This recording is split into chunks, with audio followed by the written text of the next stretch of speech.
한동훈 검사장의 휴대전화를 압수수색하는 과정에서 한 검사장을 폭행한 독직폭행 혐의로 재판에 넘겨진 정진웅 울산지검 차장검사에게 1심에서 징역 4개월에 집행유예 1년이 선고됐습니다. 재판부는 폭행 혐의가 인정된다면서도 당시 상황이 우발적이었고 한 검사장의 피해 정도가 크지 않다는 점을 고려했다고 밝혔습니다. 취재기자 연결합니다. 우철희 기자. 네, 사회부입니다. 네, 정진웅 차장검사에게 징역형의 집행유예가 선고됐습니다. 독직폭행 혐의가 인정된 거죠? 네, 그렇습니다. 오늘 오후 서울중앙지방법원에서 정진웅 차장검사에 대한 1심 선고 공판이 열렸습니다. 1심 법원은 인신 구속에 관한 직무를 행하는 공무원이 폭행했을 때 일반 폭행보다 무겁게 처벌하는 형법상 독직폭행 혐의를 유죄로 판단하고 정 차장검사에게 징역 4개월에 집행유예 1년, 자격정지 1년을 선고했습니다. 앞서 검찰은 지난 결심 공판에서 정 차장검사에게 징역 1년의 실형을 선고해달라고 요청했습니다.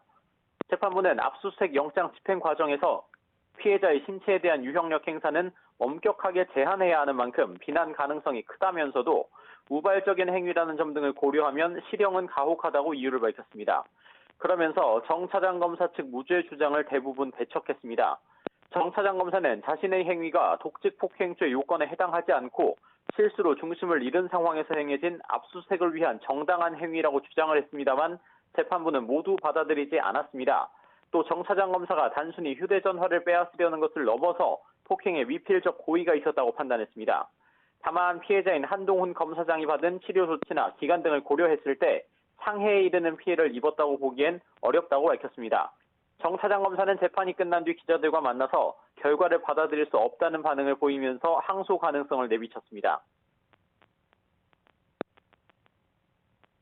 부당한 판결이라고 보시나요? 네, 그렇습니다. 이와 함께 1심 유죄 판결에 따라 앞서 대검찰청이 정 차장검사에 대해 요청한 직무정지를 법무부가 받아들일지도 관심입니다. 반면 한동훈 검사장은 입장문을 통해서 자기 편 수사 보복을 위해 없는 죄를 뒤집어 씌우려 한 권력의 폭력이 사법 시스템에 의해 바로잡히는 과정으로 생각한다고 밝혔습니다. 정 차장검사는 지난해 7월 이동재 전 채널A 기자의 강요미수 혐의 수사를 위해 한동훈 검사장의 휴대전화를 압수수색하는 과정에서 한 검사장을 폭행해 다치게 한 혐의로 재판에 넘겨졌습니다. 한 검사장이 이전 기자와 공모한 의혹은 지금도 검찰 수사가 진행되고 있고 이전 기자는 최근 1심에서 무죄를 선고받았습니다. 지금까지 사회부에서 YTN 우철입니다.